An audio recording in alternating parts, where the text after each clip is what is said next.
welcome. Welcome to this first episode of Amble Knit, the pilot episode. My name is Ducky. I am your host on this new show and the host of the YouTube channel Wool and the Forest. This new show, Amble Knit, is meant to be a sort of footnote, a supplement, an addendum really, for my main knitting and crafting podcast, which is called the Wool and the Forest podcast. So welcome one and all to this first episode. You can find me on Instagram as @WoolandTheForest. My website is woolandtheforest.com, and all the work I do here on YouTube, all these videos are made possible only with the support of my patrons, and you can find me on Patreon as patreon.com/woolandtheforest. So let's get on with the first episode of this new show. So a little outline of what you can expect from this episode. First off, we'll speak a little bit, or I rather, will speak a little bit about what I intend to do with this episode, the why behind it, why I've started it. Secondly, we'll move on to the main segment of the show, where I will speak a little bit about knitting needles and the choices we make around knitting needles, the impact on our hands, the impact on our experience of knitting, and the practice of observing our own action of knitting. Then we'll move on to talking a little bit about knitting needs. What do you actually need to experience this craft that we call knitting? We'll talk a bit about knitting gadgetry, about influencer culture and of de-influencing our lives, and sensible, conscious ways in which to reverse this trend of rampant consumerism that we see, not just in the knitting world, but in the world in general. And finally, I keep saying we, I really mean I, will go on to do a few podcast recommendations and then a little bit of Q&A from questions that I have received from all of you during some of my older podcast episodes. So let's get straight into it. I'd like to start this episode by saying thank you so much to all my returning viewers who have come back to me. I'm so glad that you've stuck around. I'm so glad that you're still enjoying what you are finding on this channel. And thank you for your continuing support. And any new viewers who are just finding my channel through this episode, through this video, welcome, welcome. I'm so happy to have you here. I hope you'll settle in. I will do the rambling and you can do the knitting and the ambling if you like.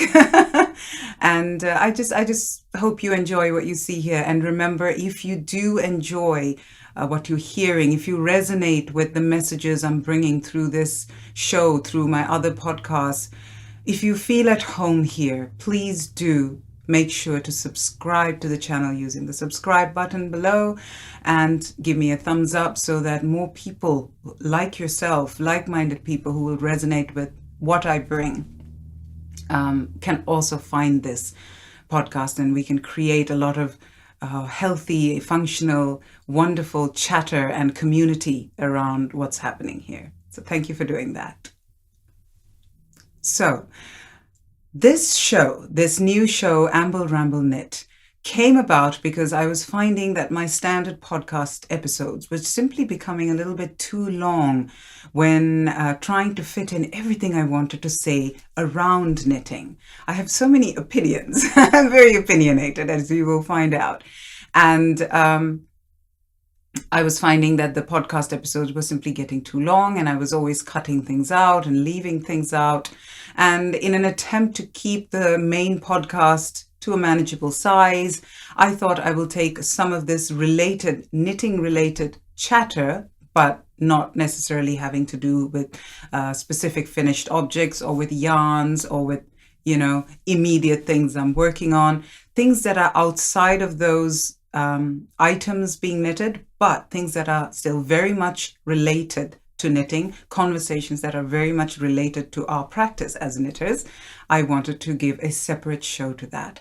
And I really would love your feedback. This is the pilot episode, so this is where I really get to ask you for your input, for your feedback on how I'm doing, how you like the format of the podcast, rather the show, the new show, what you would like to see changed, what you would like me to tackle in the future, things like that. And of course, the format of this is going to be a little bit different. I've brought the camera a little closer to make it a little bit more of an intimate experience, a different background to my standard podcast.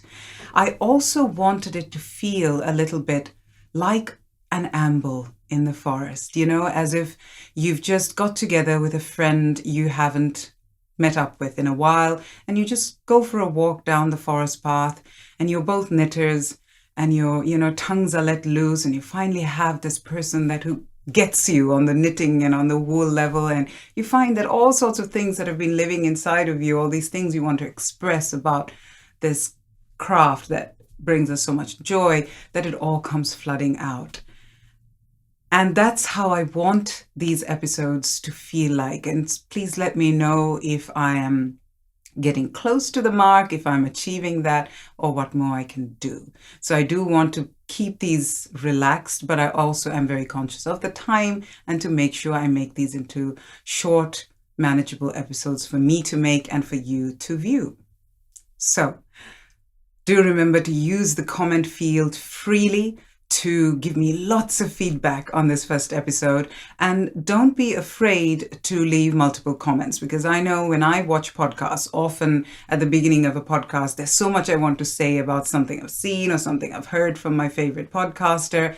And if I hold on till the very end so that I can put it all in one message, I've forgotten what I wanted to say at the beginning. It happens to all of us. So I encourage you to leave your comments as they come up, questions as they come up, and then within your same comment, please reply to your own comment and add any other notes, comments, feedback, questions that you might have. That way I get to see the entire sort of tree of comments per person and be able to answer to all of them in one go.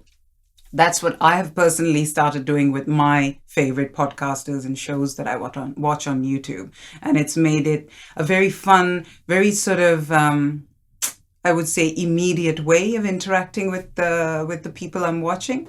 And I'd encourage you to give it a go as well. So now that we have taken care of the preamble, the pre-Amble Ramble Knit. Yes, if you have been here for long enough, you will know that I am full of puns, most of them quite terrible, but I find them very funny, and I hope you do too. So, done with the preamble and on to the main segment of the show. Before I begin, just a quick note, because we're all knitters here, of what I'm wearing. I'm wearing an Icelandic lopapeysa designed by Vedis Jonsdottir. Again, I encourage you all to correct my pronunciation. I value that kind of feedback a lot, because often I don't know really how to pronounce most of these words. But I have spoken about this sweater, this jumper before. It's knit in Let Lopi. I'll write the name of the pattern here. It'll pop up on the screen. It's one of my most loved jumpers. And I wear it when it's especially cold. And today the studio is surrounded by snow. We've had a lot of snow over the last 2 days. Temperatures are well below 0 degrees centigrade. And it's Lopi, it's Icelandic, it's everything I love, and it's what keeps me warmest and coziest in temperatures like this. So, and what's in my cup today? I am drinking this lovely, lovely herbal tea. I'm not much of a herbal tea drinker, but recently I have discovered one of my favorite herbal teas made by my dear friend, actually, and my dear sister. Not as in sister, as in a biological sense, but in every other sense of the word. She's very close to me, my dearest friend and sister Nam, who is Blue Cypress Botanicals on Instagram. And she sent me this gorgeous tin of her own blend of a type of herbal tea. She makes all kinds of herbals. She practices a traditional Western herbalism. She's trained in it. And recently she sent me this beautiful big package of all kinds of care goodies. And this is called the Triple Goddess Tea, and it has lady's mantle, oat straw, and lavender flower. And it has been giving me so much joy. It's such a soothing thing to drink. And I've found that I'm reaching for that more and more over my black teas and my Sri Lankan teas, just because it's so lovely and soothing on the body. So let's get on with what I wanted to speak about. So the first segment of the show, we are going to be tackling the topic of knitting needles. I wanted to speak a little bit about knitting needles and the impact needles have on our hands and really on our entire bodies. If you think about it, we spend so much time as knitters holding these tools, so much time sending wool and yarn through it. But often I don't think we stop to think about something that is sitting so close to our bodies and is such an integral part of what we do for, sometimes hours, if you're really lucky, in a day. The material that those knitting needles are made of has an incredible amount of impact on our bodies, even though it is only touching this small little bit of your fingertips. Now, I want to give you a little story. I have some notes here, which is what I keep looking at. So I have a little story to relate to you about why I wanted to bring this topic up. For the longest time that I can remember, and I think it might be from the very first days that I learned how to knit, I have knit with metal knitting needles. I always thought that I am a metal knitting needle girl. I never thought that I would ever transition to wood or would use wood. I have used some bamboo needles before. I found them too slow. I found that the wool was gripping too much. I found like I was frustrated with the process of knitting because of the impact or the relationship between the wood and the wool. And so I was determined that I was simply a metal knitting girl and I would never ever change from that. However, a few months ago, and I think this happened about 6 months ago, I started to notice a shift. Whenever I picked up my metal needles, I found that they felt colder than usual, colder than they were before, really. I started noticing the impact of that cold feeding through my fingertips and into my hands. I found that my hands got more cramped. I found that I held a lot more tension in my fingers and my hands. And if you've ever been a dancer, and I've been a dancer for most of my life, and I studied dance even in university, just fun, because it's been such a close part of my life.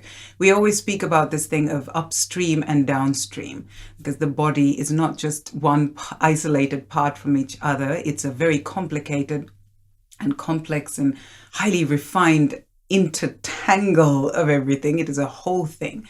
So even what happens at the very end of your fingertips can feed downstream. So tension collected in your hands will feed downstream into your forearms, into your elbows, up your arms, into your shoulders, into your neck, and this entire girdle, which is really just one thing. And of course, up into your jaws and into your face and eyes, suddenly your entire upper body.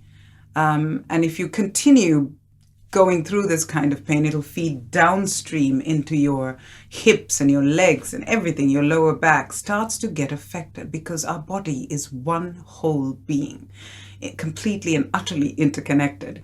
So I was noticing that everything, all my tension, all the crampiness was starting to feed downstream into my shoulders, my arms, my face.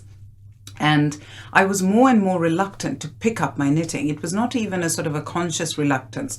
My hands would simply not want to touch my project. So when this started to happen, I gave myself a lot of time, a serious amount of time, simply observing my knitting. Now, what I realized when I did that, and I want to speak a little bit more about observing the craft of the practice of knitting itself. But first, what happened when I started to do this in a very conscious way is that I noticed that I no longer, and I meaning this body, these hands, no longer wanted to hold and work with knitting needles. And the only thing that was stopping me was this narrative inside my mind that I was somebody who only knitted with metal needles, and that was that. But my body was giving me a very different message, and it was insisting that I change my ways or it will punish me. I didn't want to be punished. I wanted to be able to continue this beautiful act of knitting in a healthy way. And so once I heard the narrative, and once I realized that it was just a pattern of thought that was operating unconsciously without my permission, without my conscious permission, I was able to let it go. And I immediately got myself just one pair of, I think it was 4mm wooden knitting needles. And these were the pair I got. These are from Knit Picks. I will put the name of the sort of the type, because Knit Picks offers a whole bunch of different wooden knitting needles. They're all wood, but they're all made out of different materials. I think they have driftwood, they have birch wood, they have laminated, I think they're all laminated. They have bamboo. So this is something new. I think this was something new that they brought out in the last year or two, and I'll put the message, not the message, the name of the needles on the screen. I got just this one 24-inch needle, 4mm, because that's one of the sizes that I use the most. And I transferred the project that was on my metal into that, and I started knitting. And it was like, I'm sorry, I will have to pause for just a second. We have got very busy skies today because the skies are suddenly blue and private planes are just running all over the place into the peninsula. There's a lot of private airplane traffic into the Olympic Peninsula, especially on days like this. So, carrying on now that the helicopter, or I think that was a private plane, has flown by. So we were talking about me transitioning to these pair of wooden knitting needles. And the feedback, the message that my body gave me was instantaneous. It was like relief, and the relief was quick, it was immediate, and it was all the way through. It was like I had been waiting for this moment, and only my thoughts and my thought patterns and the mental narrative had been getting in the way. I could not believe the relief. Suddenly I was able to knit for longer. I was able to knit faster after a little bit of time of getting used to the difference of the way in which wool flows over knitting versus wood. My knitting became speedier. The stitches were prettier, because of course efficiency always leads to a better result in the end. I was able to knit for longer. My aches and pains all just vanished, disappeared. And there was pleasure in the knitting experience, a real pleasure that I think often is the reason we get into knitting to begin with. But because we fall into our own ruts, we fall into our own patterns, whether it's with needles or with the way we knit, whether it's with knitting style or with the types of wool you knit with, or whatever it is, we fall into these ruts and that pleasure disappears, and we get so focused on production, on result. And really, a lot of it is to be blamed on social media and this pressure to constantly show something you have made, show all the time, compared to other people who knit like machines, you know? And the pleasure disappears. You have this wardrobe full of beautiful knitted items, but where's the pleasure gone? Isn't that why we started knitting in the first place? So I saw this immediate return of that beautiful, it's impossible to describe, this intangible sensation that gets you when you get hooked on knitting. And I knew this is what I've been wanting to do. And there's another extra part to this that I wanted to mention. Another thing that I had been convinced of is that when it came to small circumference knitting, I was convinced that I was a magic loop knitter. So it was the way I had first learned how to knit small circumferences like socks and mittens. But I had actually tried knitting with DPNs before and had found it to be quite a frustrating process. However, I had always tried it with metal DPNs, obviously, because I never knit with wood, you see. And now, for the last, I think, few years, I had been noticing that sock knitting was something that I was staying away from more and more because I found that my hands got really cramped knitting using the magic loop method. So, of course, I didn't realize that it was the method itself that was causing this cramping. I would not be able to knit on a pair of socks for more than half an hour to an hour. And the pain and the crampiness in my hands would start to build up almost immediately. And I could feel that it had a lot to do with the tension created by bending that cord, taking a much longer cord like this and bending it, and the back of the knitting needle pushing against that cord. It creates a tension. No matter how long your cord is, it creates this tension past which your knitting will not open up. And your hands are always working in there. And the way I knit, which is this kind of lever grip knitting, which is sort of Irish cottage style, lever style knitting, modified for circular knitting, of course. That's how I knit, which requires my thumb to be able to get inside my knitting needle like that. So that made it even tighter working with magic loop. And now I made the switch. As soon as I discovered this thing about that wood was calling me, I made the switch to DPNs. And I was very lucky that years ago, not for knitting, but for various other, because I do a lot of textile work, which is my main work. I'm a working artist, so I need tools of all kinds to make sure that my work flows in, a certain way. And I found this huge bunch of multiple size. Sorry for the racket. Fix my hair, sorry. This huge bunch of multiple sized bamboo wooden knitting needles. I had actually picked these up in a thrift store. They didn't even have a brand name or anything. They didn't even have packaging. And I wasn't even sure if there were like 4 or 3 of each of them, like a set of each of the sizes. The sizes are engraved on them, but that's about it. And because I wasn't going to be really using them for knitting, they were sort of for sewing on the machine or for little parts in a knitting project where I needed a sharp point. DPNs are extremely useful things to have in a crafting studio. So I had these and I decided to cast on a pair of socks using magic loop to cast on, and then continuing on after the cast on was done on DPNs. And suddenly it was exactly like when I transitioned to the wooden knitting needle. The relief was immediate.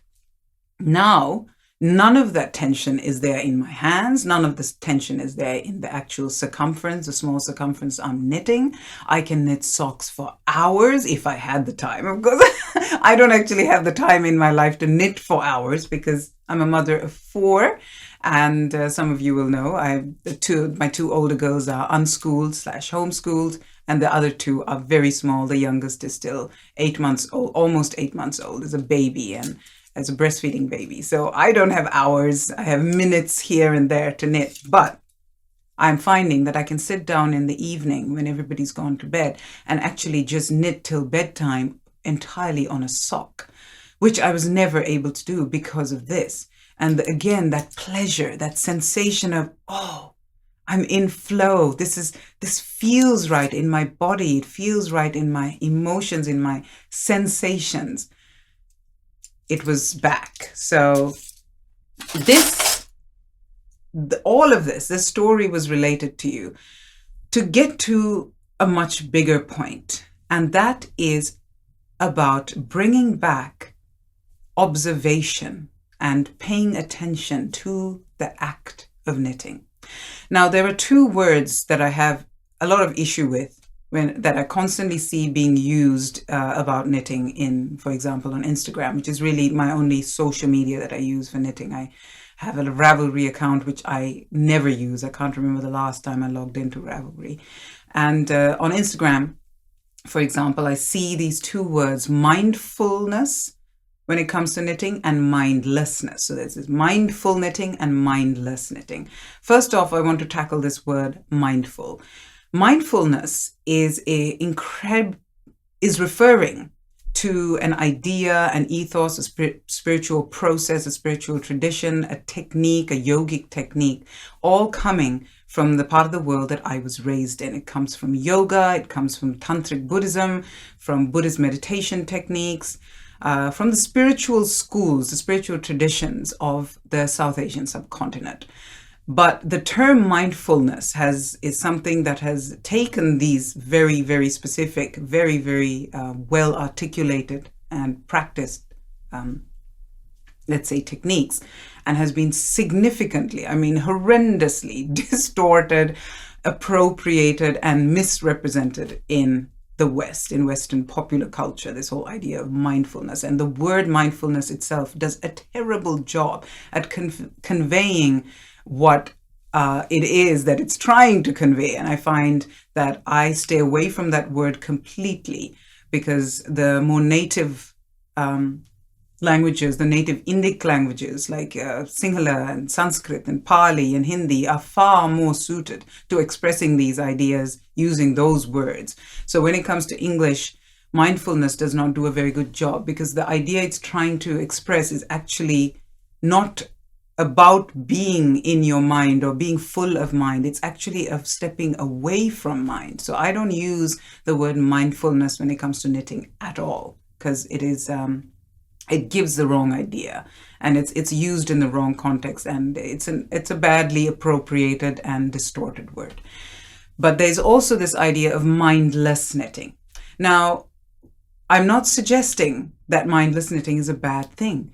In fact, I love often to have a project that I can knit while giving my attention to something else.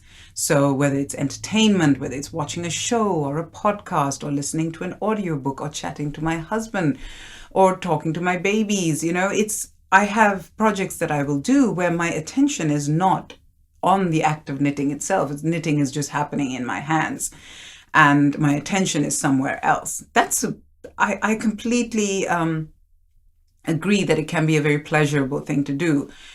But the idea of only ever wanting to do your act of knitting in a mindless way is something I'm not behind either. And I think it's important to make time, to carve out time in your knitting practice, to paying attention, to becoming the observer of your own knitting. And I think those two words I much prefer to mindfulness, observing and paying attention, because essentially that is what you are doing when you are very conscious of the act of knitting itself.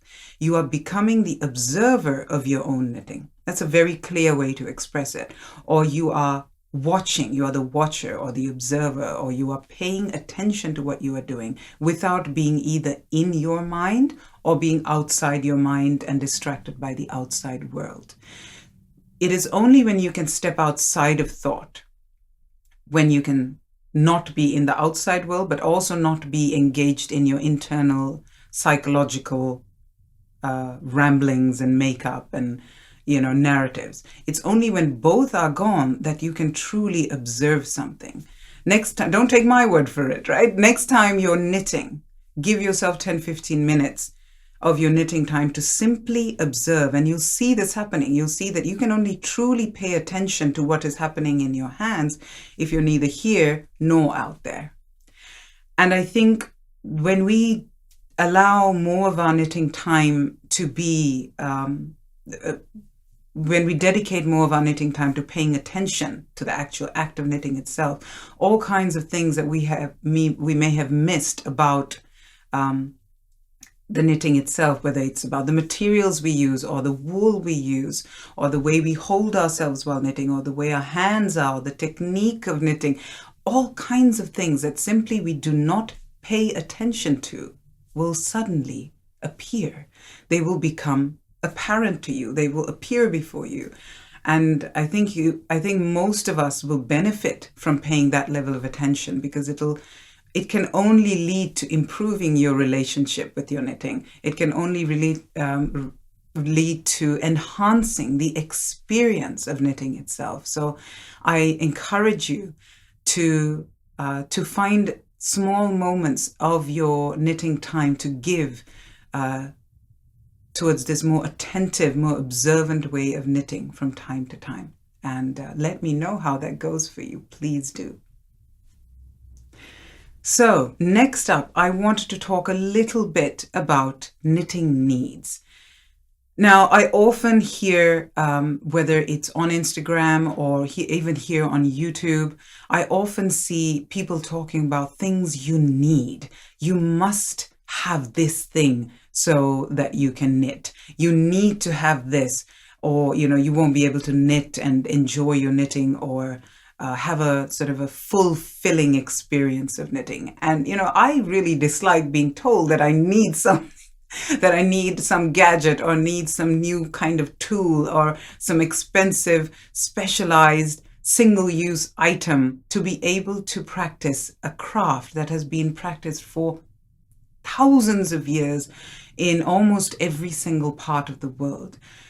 People have fashioned together something long and pointy using some kind of material, whether it's wood or bone or metal, and they have run some kind of fiber that they have got out of a plant or an animal, and they have knitted beautiful fabrics that have been useful and beautiful and clothed humanity for so many generations. And none of these people were told that they needed this thing or that thing or this thing or that thing. In fact, traditional cultures, these ancestral crafts were practiced with such sensibleness, with such a make-do attitude of using what you have and using one thing for more than one use.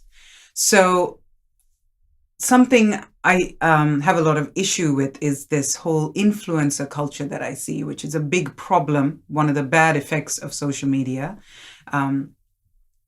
is that people who have, a certain amount of audience, whether it's tens of thousands of viewers on YouTube or tens of thousands of followers on Instagram, suddenly feel it necessary to tell everyone else to buy this, to buy that, to consume this, to consume that. And it's having a very negative impact on a culture that is already very fixated on consumption to begin with. And recently I saw a very interesting reel that popped up on my Instagram, a young girl talking about de-influencing our lives.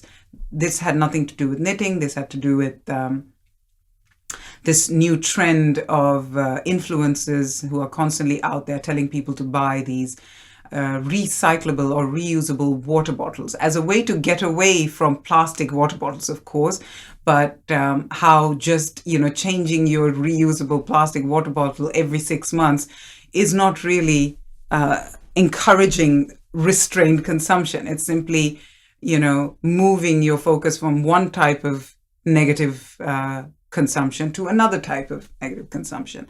So I think de-influencing our lives is a very, very important part of reversing this trend of consuming far too much, of putting the amount of pressure we have put on this environment, on the soil, of the amount of single-use things that we are constantly chucking into our landfills. I don't think we live in a society anymore that can afford to say that we are entitled to having whatever tool, whatever fancy and flashy and pretty gadget that we want, that we see that somebody's telling us that we must have. And I don't think that we live in a society where people who have this kind of audience can afford to do that anymore. I think we need to be far more responsible in the way we interact with people on these huge platforms, because these platforms, they enhance and amplify whatever you bring to it. And we need to be very conscious of what we are amplifying through these platforms, because the platform gives a lot of, what's the word I'm looking for here? There's a word sitting on the tip of my tongue.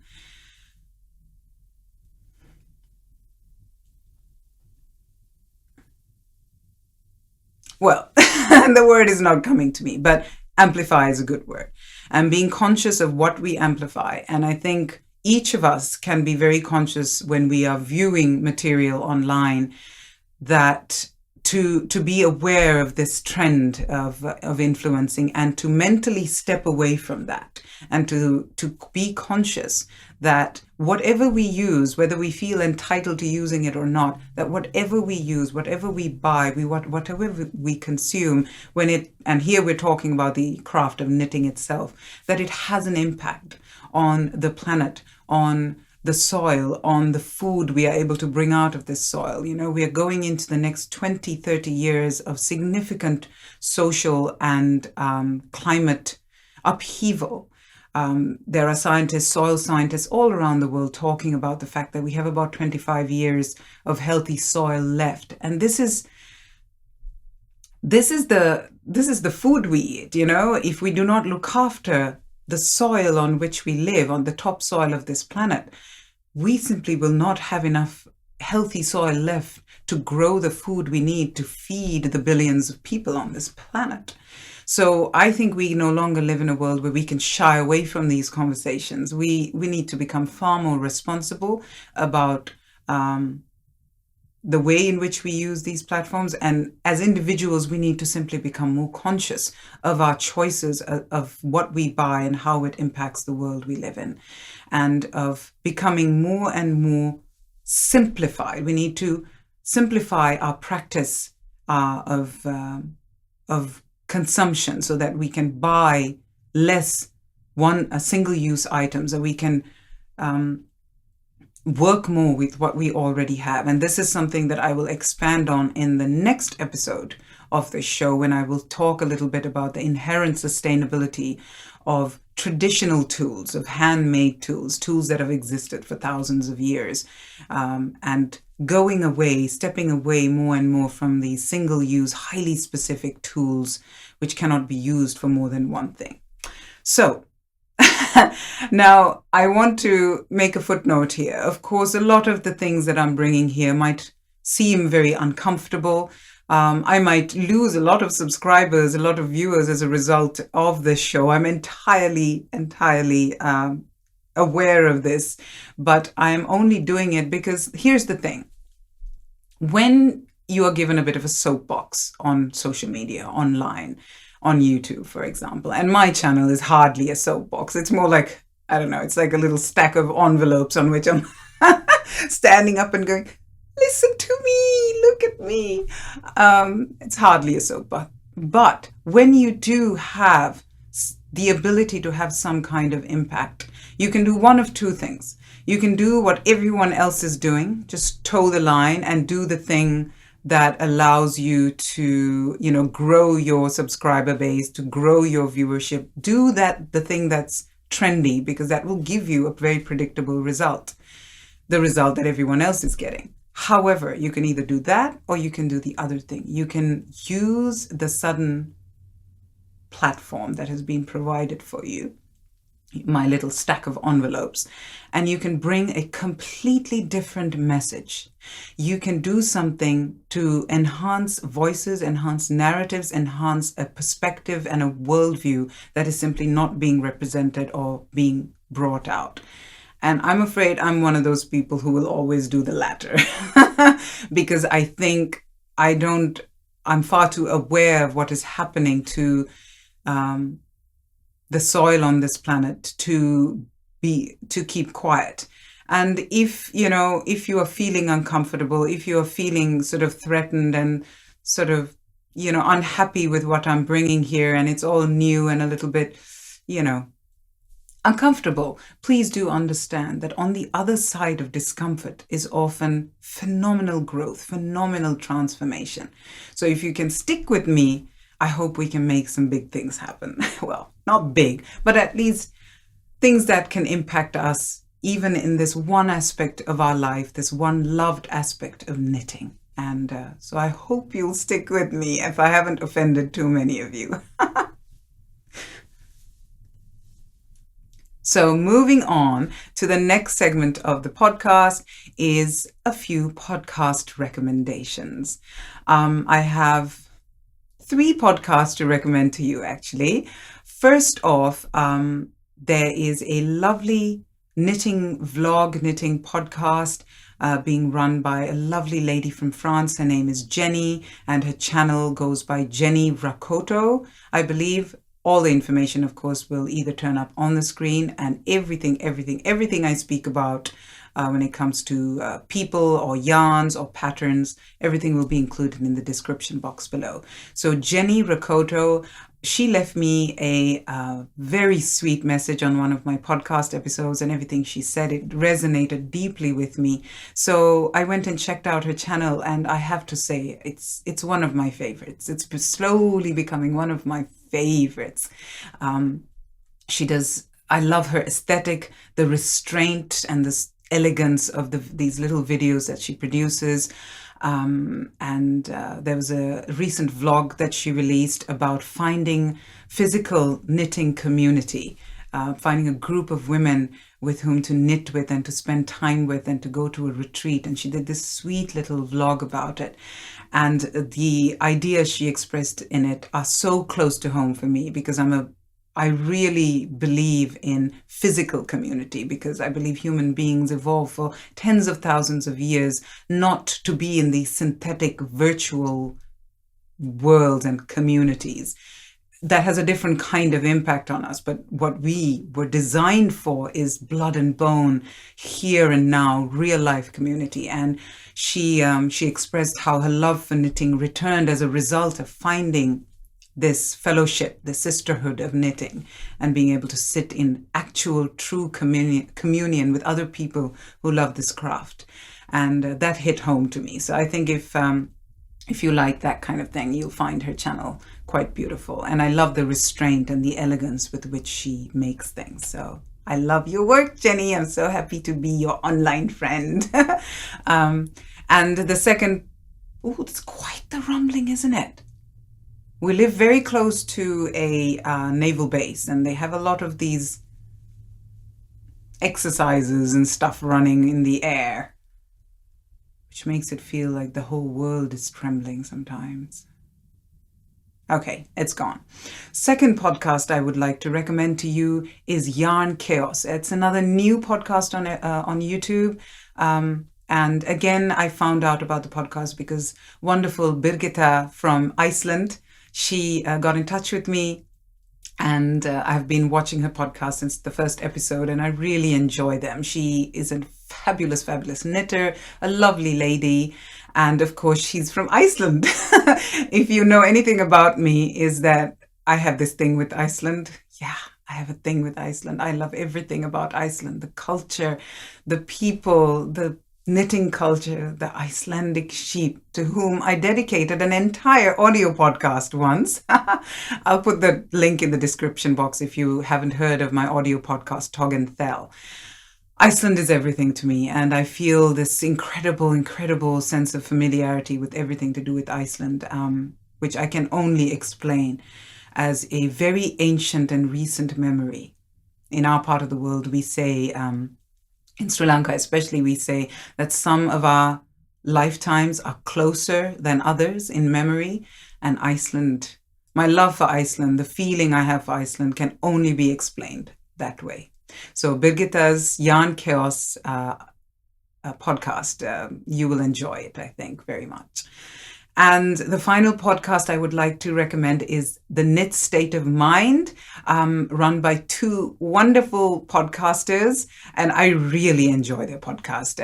Wanda is actually one of the hosts, and it is her account that I'm following, I believe, on Instagram, which is also Knit State of Mind. And absolutely beautiful. It's so much like watching two friends sitting down and just catching up over their podcast, over their knitting rather. It feels that way. It's very relaxed, very unperformed, very, very here and now and immediate. And it's wonderful. I really like it. And they're both wonderful knitters, very talented, beautiful women. So I resonate with it. So I don't often resonate with every podcast that I'm viewing, and I don't view many podcasts more than once. I have a very short list. And so whenever I find something that I really enjoy, I will recommend it here, because it's a very specific sort of feel that I go for. So hopefully you'll appreciate some of the podcasts I bring out through here. So those are the podcast recommendations for today.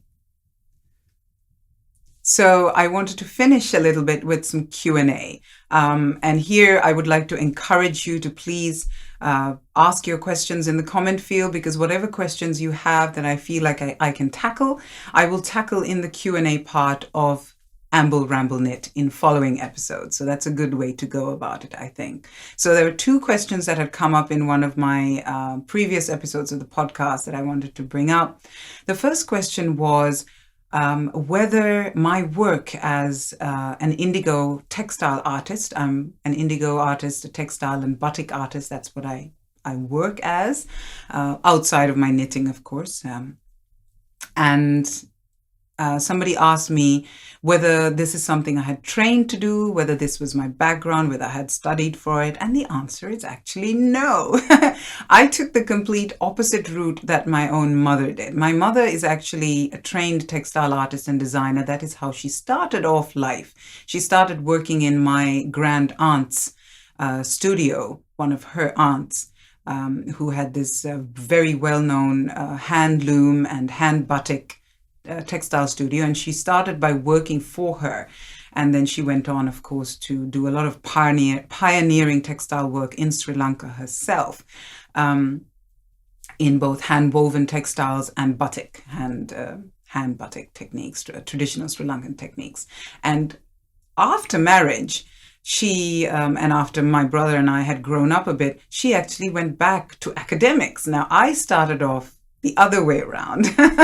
So I am a trained political scientist. That's how I was trained in university. So I studied political science with a minor in history. Actually, I did two majors. I had a double major in political science and English literature. English literature was simply for my love of books, because I'm a great bibliophile, like an enormous bibliophile. I would even say it trumps my love for wool. Yeah, it does. I am nuts about books, and not just reading. The book, the artifact that is the book as a physical object itself. I'm obsessed with it. I'm crazy about it. I studied it in university. I actually studied the act of bookmaking itself, and I did an entire major simply because of my love for books. But my main training is as a political scientist, and I did a minor in history, with a specific love for archaeology. And yeah, so that's my background. And I went from being in academics to finding my true love for textile arts, for making with my hands, for hand woven textiles, and for batik, and for creating art in that way. So I did the opposite thing. I have no formal training in any of the work I do now. So I hope that answers your question. The second question I had was sort of a more open-ended question. Somebody asked me about my background. A few people have asked me about sort of my family background and where I come from. And the best way I can describe it is I come from an incredibly diverse background. I was an army brat through and through. My father was an officer in the Sri Lankan army. And if you have had a military upbringing, you might recognize this, that the militaries of most countries tend to be an incredibly diverse place. And because of being raised in the military, I grew up around people from all kinds of backgrounds, all different nationalities, different religions, different worldviews, and it was an incredible privilege to grow up in that way. For example, when we were based in India for a few years, when my dad was both studying and working with the Indian Army, my mother had this gang of aunties. We call them our gang of aunties. They were her best friends, her best female friends, who were constantly in and out of our home, who babysat me and my brother. We spent so much time with them and their families. They were my aunties for all intents and purposes. And her gang of aunties was made up by a Kenyan auntie, an auntie from Bhutan, one auntie from Nepal, a Rajasthani auntie, and a Punjabi auntie. So this was our inner circle, and if you just take that group of people itself, it's such an incredible diversity of cultures and ethnicities and languages. And for me, that's home, hearing different types of different accents, different worldviews, people who believe completely different things and yet are able to connect simply on the basis of common humanity. That thing that now I'm able to express to you in an intellectual way, it's not an intellectual thing for me. It's a lived experience. I often find that out here in the West, especially as a new immigrant in America, in the United States, this idea of diversity is a very intellectual thing rather than a lived experience for many people. For me, it's a real thing. It's something that it's the fabric of my life, of my background. So, since you asked me what is my background, that really is what defines me. That's the sort of the juice I was raised in. So yeah, and yes, I do feel incredibly blessed, lucky, privileged to have grown up that way. So now we come to the end of the first episode of Amble Knit. I really hope you enjoyed this. Again, I would like to reiterate, this is the pilot episode, and this is where you'll be able to give me the feedback that can really help me to refine this new show and to include more of the things that you might want me to tackle and talk about to improve it. I value your feedback so much. And most importantly, I read every single comment and I respond to every single comment. So please chatter away. I appreciate it so much. Thank you so much for joining me on this pilot episode, and keep your hands in wool.